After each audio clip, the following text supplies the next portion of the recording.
Hi, and welcome to the tips of the week for the word of the week, which is courage. Now, it's said that there are 6 types of courage, depending on the literature that you read, and they are physical, social, moral, emotional, intellectual, and spiritual. And we all face each of these types of courage in our lives. So what I wanted to do is just give you an insight into each of the types of courage so that you can see how you have been courageous throughout your life and moving forward. So physical courage. Physical courage involves proceeding despite the fear of physical harm.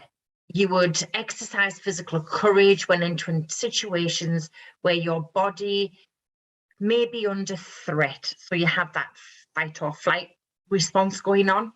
And at times you know you'll be harmed, but you feel you have to proceed regardless of what the outcome is going to be.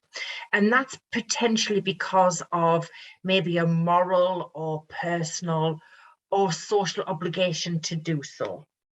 So physical courage, is where you carry on despite the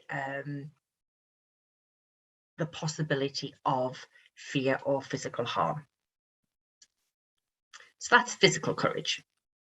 But you may also need to use your motor skills when you find yourself in these situations. For example, you might need to, like way back when we were cavemen, you may need to outrun a dangerous animal, or for example, if you are dealing with being threatened by a bully, you know, and have to face up to a bully, you may be courageous and stand up to that bully, or you may find yourself needing to have to kind of run away, which is the fight or flight side of it. So you'll either stand there and fight with your courage, or you'll fly, which is the flight part of it. So it's bringing that that courage forward, so that you're not allowing the bully to control you. I know that's easier said than done. I was bullied for many, many years. So social courage, what is social courage? So social courage is the courage to expose yourself to social situations. And this is kind of social situations where you might find yourself uncomfortable, embarrassed, or actually quite vulnerable. People who have social anxiety might need this type of courage, where you really have to stand tall and move into those situations despite what's kind of going on inside for you. And it's bringing that courage and finding that courage to enter those social situations. And another way that you may need social courage is in leadership, or when you are about to do a talk or lead a group of people. It can actually be intimidating, but and this is why you need to find that social courage to help you move forward. The next one is moral courage. Now, moral courage is the courage to stand up for your convictions, despite the sense that it may actually turn out badly for you.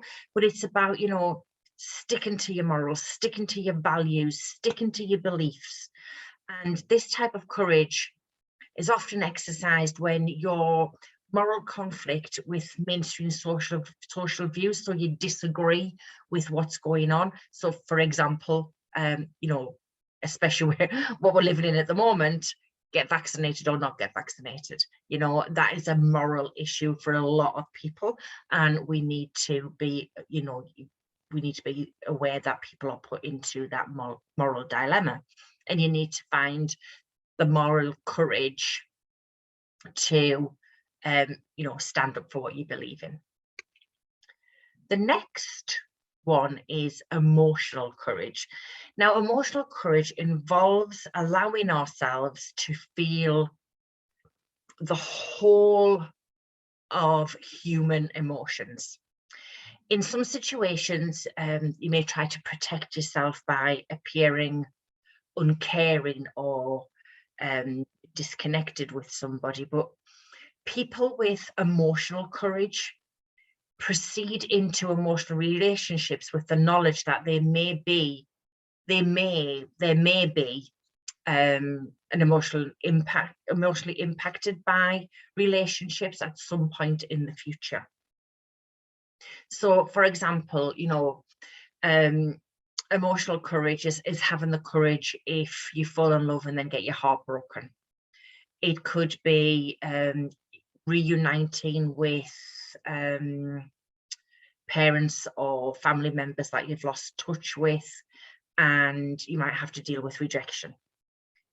It could be that you are in a position where you need to seek therapy, and having that emotional courage to bring forward your triggers or bring forward things that have happened in the past. And then there's intellectual courage. And this is the willingness to learn and expand your horizons. Have the courage to go out there and really build on your knowledge. And this type of courage, kind of everyone said is kind of retreating into information bubbles and overdosing and on confirmation bias and embracing cancel culture, and it's really having the willingness of your mind to be to allow it to be changed in the face of facts. So when you have a debate, for example, you may feel vulnerable in having your views undermined by new information, but it's having that intellectual courage to go and say, right, let me just investigate that, let me just research that for myself, see how things have changed, and allowing yourself to not necessarily be questioned, but allow yourself to question your knowledge at that particular time. And it just may be that there's been some new research about a particular part of your knowledge, and having that intellectual courage to go out and find that new knowledge so that you can build on your own knowledge, and therefore put into place your intellectual courage. And then finally, spiritual courage. And this courage is to face up to spiritual questions that may be uncomfortable. For example, a threat on your identity, who you are as a spiritual person, or undermine your spiritual beliefs, because everyone, we all have our own beliefs, we all have our own values, and it's having the willingness to venture into philosophical questions that are often unanswered. Often people who do not have spiritual courage, will live in an unexamined life.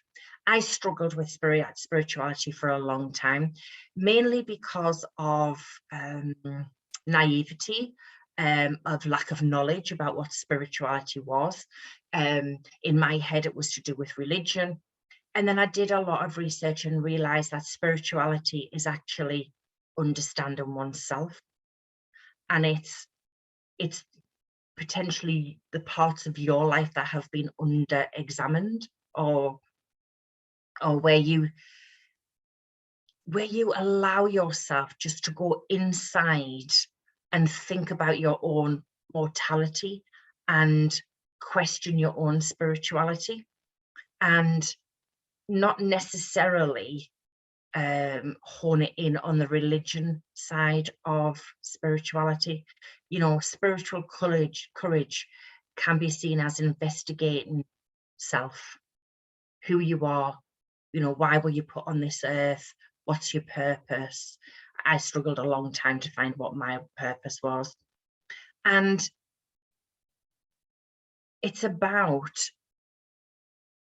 not, you know, looking at things that expose you to explore spirituality, to explore spiritual courage, and see where you need to have that spiritual courage. Now, a lot of people who talk about spiritual courage talk about it from a religious point of view. You know, you're going to a religious event on a religion that's not your own, and it exposes you to unexplored spiritual questions. So yes, it can be linked with religion, but not specifically about your faith in God. For me, spirituality is also about who I am as a person. Now, you know, your own spiritual courage may be based around religion, but also open your mind to having spiritual courage that goes deep inside of who you are and your spirituality in the sense of not necessarily the faith you follow, but who you are as a person. I hope that's been useful for you. And any questions about it, please, you know, feel free to connect and ask any questions. I researched a lot of information about this, and I found some of this information about the types of courage on helpfulprofessor.com, just to let you know where I actually got the information from. So go out there, be courageous, and keep yourself safe, but step into who you truly are and who you truly want to be.